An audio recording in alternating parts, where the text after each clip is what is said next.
علیکم ورحمت الله وبرکاته. سجمال تاسو ګورئ چې فورکس انشاءالله په دې ویډیو کې موږ د بلیک کراس او د وایټ سولجرز کینډلز باره غږیږو چې څنګه استفادهږي، څنګه پروفیټیبل ټریډ پکې لګول کېږي، سیل او بای دپاره دی او کم ټریډ پکې ونه لګول شي او په کوم وخت کې باید سیل بای پکې ولګول شي. راځئ چې خپله ویډیو سټارټ کړو. اول موږ وایو د بلیک کراس یعنی چې مین خپل اصلي نوم چې دی د 3 بلیک کراس کینډل. صحیح شو؟ کینډل فارمیشن. نو دا څنګه کینډلز دی؟ دلته انګلیش نوټ لیکلی، کوم څوک په پښتو پوه نه شو هغه د انګلیش نوټ هم د سره وګوري. ښه ګوره، دا په اکثریت دلته ما سټاک لیکلی دی. او سټاک مطلب فورکس او سټاک دا ټولو کې کارول کېږي. پوه شو؟ هېڅ مشکل نشته دی. فورکس مارکیټ بی ټي سی همدا شی په هر یو کې مارکیټ کې تاسو کولی شئ چې د سټریټیجونه د کینډل سټکس په ښکاره کېدو سره کم شی ځای هماغه شی عمل وکړئ. صحیح شو؟ ګوره دا اکثریت په مارکیټ کې چې دی فورکس مارکیټ د سټاک مارکیټ اکثریت ډېر په مشکله دا شی کېږي، اپیر کېږي، راښکاره کېږي، نور په ډېر مشکله باندې راښکاره کېږي. کله چې راښکاره شي ګوره دې کې د سوینګ ټریډر دپاره دا دغه دی. سوینګ ټریډر مطلب هغه ټریډر چې کوم د دوه ورځو نه واله تر 15 ورځو پورې چې کوي دا خپل هغه ټریډ لګوي او تر دې څو ورځو پورې دا خپل ټریډ ساتي. نو دا سیګنل د هغه کس دپاره دی، ځکه چې دا اول خو راښکاره کېږي نه په اسانه، چې کله راښکاره شي دا بیا د لانګ ټرم ډېر لنډ وخت کې تا ته مطلب دغه نه درکوي، تا ته لنډ وخت کې پروفیټ هم نشي درکوي یا امکانات ډېر لري چې ډېر کم لري چې دا د پروفیټ درکړي په لنډ وخت کې. نو مطلب دا چې کله راښکاره شي ګوره اول خو شکل دلته تاسو وګورئ دا 3 کینډلز ګوره د نوم نه معلومیږي چې 3 بلیک کراس مطلب 3 تور کراس شوي کینډلونه، مطلب یو بل کراس کړی دلته تاسو ګورئ. ګوره درته دا وښیم. صحیح شو؟ دا شکلونه دي 3 کینډله سر په سر او څنګه جوړ شوي سټیپ بای سټیپ لکه د زینو په شانتې لاندې جوړ شوي دي. صحیح شو؟ ګوره دا چې راښکاره شي ګوره سوینګ ټریډر ما څنګه ولې ویلې سوینګ ټریډر مطلب د هغه چا دپاره چې هغه اوږد مهاله یعنی تر 15 ورځو پورې 2 ورځو نه تر 15 ورځو پورې ټریډ خپل ساتي. نو هغه کس دپاره دا ټریډ دی. ګوره تاسو د چارټ کې بیا زه وایم چې چارټ کې دا څنګه چلی صحیح حساب دی. صحیح شو؟ د کینډلز په راښکاره کېدو سره تاسو دا څنګه مطالعه کولی شئ چې دا څنګه دی 3 بلیک کراس کینډلز دي. دا څنګه معلومولی شي؟ ګوره اول چې ګوره ټولو مکمل جسمونه دي، مکمل باډیانې دي، شیډو اوږدې نه لري، ویوز چې ورته ویلی شیډو هم ورته ویلی شي، هر نوم چې تاسو سوری ورته وایي، هر څه نوم دی لکۍ ته چې وایي. صحیح شو؟ دا لکۍ تاسو ګورئ دلته لکۍ چې دي دغه سوری شیډو دغه اول خو باید دا دومره ونه لري، اول خو مکمل جسمونه باډي ولري. یو شرط خو یې دا دی چې شی جسمونه مکمل باډیانې مکمل باډي ولري. دویم شرط یې دا دی چې د دې اولنی کینډل خو چې تور کینډل یعنی مطلب شین د ډاون ټرینډ والا کینډل جوړ شو دې نه بعد چې کله دویم کینډل جوړیږي دا باید د اولنی کینډل نه په کمه سطحه کې جوړ شي، د جسم د اخرنۍ ساحې لږ بره یعنې یا د اخرنۍ ساحې نه سټارټ والی او نور لاندې لاړ شي. دویم کینډل چې دی ګوره دریم کینډل څنګه دی؟ د دویم کینډل د جسم د لاندې سطحې سره خو ګوره سټارټ خو مهمه دی، خو د سټارټ نه بیا اینډ ډېر مهمه دی چې اخره کې بند کلوز باید چیرته وکړي؟ کلوز باید لاندې وکړي د تیر کینډل نه، او د دریم کینډل چې دی دا هم باید د کلوزینګ د دویم کینډل نه چیرته وکړي؟ لاندې وکړي. ګوره دې کلوز خو دلته شوی، بیا د دې کلوز چیرته شوی دا دی ګوره دې ځینې څومره لاندې راغلی. صحیح شو؟ لاندې کلوز شوی. بیا د دې کینډل د دریم کینډل کلوز چیرته شوی؟ ګوره دې سټارټ دا دی، ګوره دې کلوز دلته دی، نو دې کلوز ډاون دی لاندې. نو مطلب سټیپ بای سټیپ باید کلوزینګ وکړي، مطلب چې زینو غوندې ښکاره شي. داسې نه چې مطلب دا کینډل دومره اوږد دی دېزې پورې مطلب دېزې پورې داسې دومره مي او بیا دې نه بیا دا دلته لاندې داسې نه راځي. صحیح شو؟ څنګه باید راشي؟ یو خو دا شي زینه په زینه. صحیح شو؟ سټارټ هم باید د اینډ په اینډ باندې وي او کلوزینګ چې دی هم چیرته وي؟ اینډ بای اینډ وي، مطلب اینډ نه لاندې ډاون اینډ ولري او بیا نور هم ډاون اینډ ولري. صحیح شو؟ دا خو شرط دی. څنګه شو؟ زینې په زینې شکل جوړ کړي، لاندې او باندې، بر او لاندې باید دواړه سټیپ بای سټیپ زینه په زینه شکل جوړ کړي. دې ته وایي کوم یو؟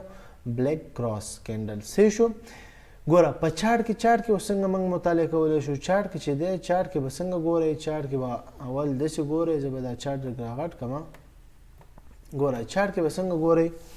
چارت کې به داسې ګورئ چې ګوره ما ورته ویلې چې دا لانګ ټرم دپاره دی، سوینګ ټریډرز دپاره دی، شارټ ټرم یعنې ډے ټریډینګ څوک کوي یعنې انټراډے څوک کوي هغه دپاره دا لږ ضررناک دی. مطلب په دې کې تاسو ټریډ لګول خطرناک تمامېږي. زه ګوره دلته تاسو ګورئ دلته تاسو وګورئ. ګوره دا راښکاره شو ډاون ټرینډ. ګوره دا چې راښکاره شي مطلب مارکیټ ډاون به ځي. مارکیټ ډاون امکانات شته دی چې دا شی وکړي ډاون لاړ شي. خو بیا ګوره تاسو په دې میسج کې دلته په دې مثال کې تاسو وګورئ مارکیټ ډاون تللی بیا به راتللی بیا هم به راتللی بیا لږ لاندې بیا دلته به راتللی. صحیح شو که نه؟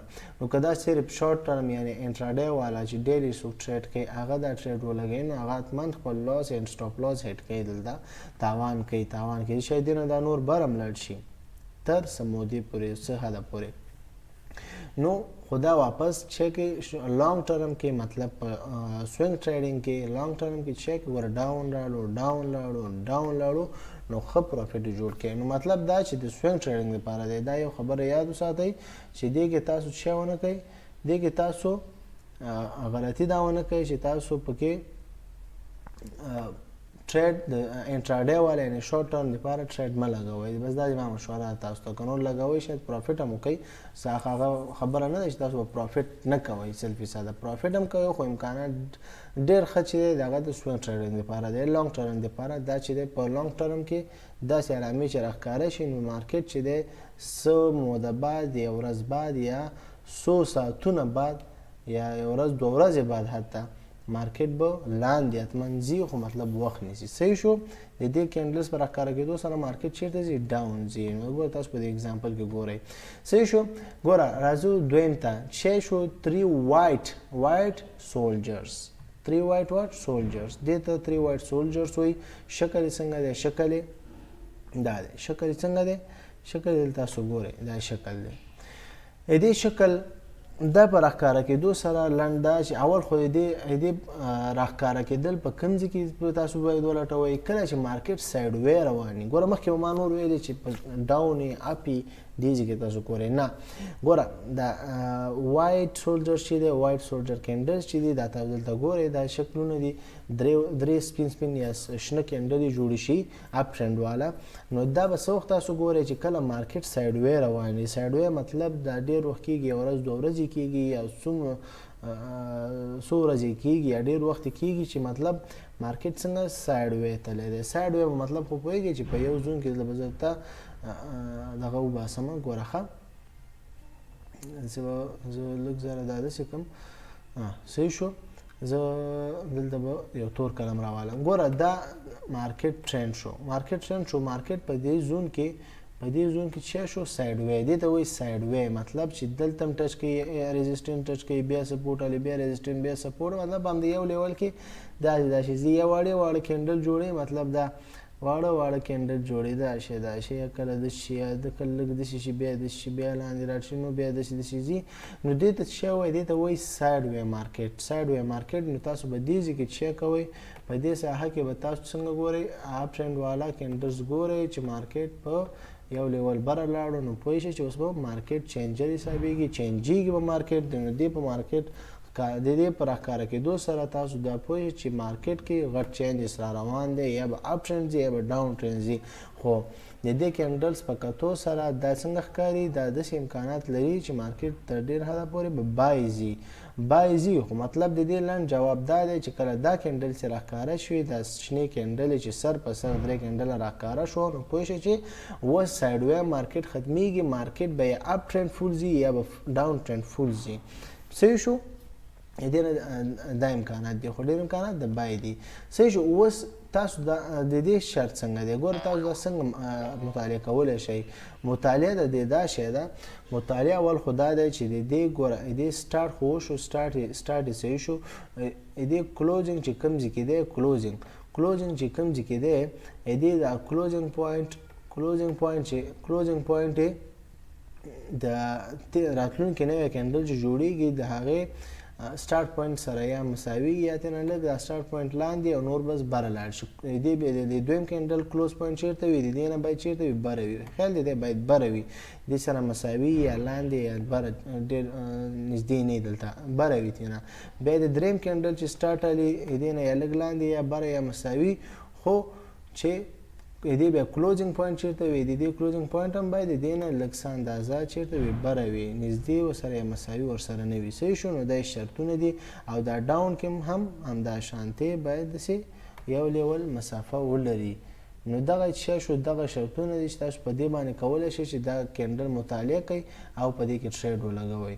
نو کله چې تاسو سایډ وی مارکیټ روان یو سیټ ته چې مارکیټ نه بره ځي نه لاندې ځي، نو دا وخت کې ټریډ مه لګوئ چې کله تاسو دغسې یو کینډل سره ښکاره شوه، سره سپین کینډل یا شنه کینډل چې دا درې کینډل سر په سر راښکاره شو، نو تاسو کنفرمیشن حاصل شو چې اوس باید ځان آماده کړو او ټریډ دپاره چې تاسو په دې ځکه پوهېږئ چې تاسو دا کینډل چې تاسو ته دا میسج درکوي چې اوس تاسو ځان آماده کوي د اپ ټرینډ ډاون ټرینډ دپاره. نو مطلب چې کله بیا کینډل چې د چارټ کې تاسو ګورئ، چارټ کې اگزامپل کې موږ ولیکلی دی، اگزامپل تاسو ګورئ، دا ګوره دا کینډل چې راښکاره شوې، ګوره مارکیټ ګوره دا راغلی چینجر حساب، ګوره سایډ وی اوس پورې مارکیټ تللی، ګوره شاته هیڅ خو مالا نه ده راغستی، خو مطلب مارکیټ سایډ وی دی، سایډ وی تللی. نو دې وخت کې ټریډ کول لږ زر خطرناک وي، هېڅ نتیجې ته نه رسي، نه تاوان کې نه ګټه کې، او بس مارکیټ کې به نښتې یا خپلې پیسې به دې پکې بندي کړي.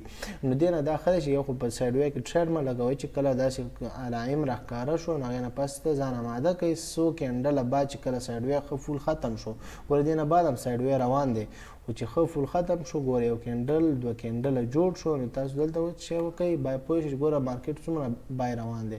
نو دې ځینه که ډاون روان وي څو کینډله یو څلور پنځه کینډله نور هم ډاون رسم کړه ډاون والا، نو سیل وکئ، او که یو درې څلور کینډله بره جوړ شو نو څه وکئ، دې ځینه بای ولګوئ، بای همداسې بیا نور بای لګېږي، بیا خپل ټیک پروفیټ څومره چې هلی پروفیټ هماغومره کې کلوز کوئ. صحیح شو؟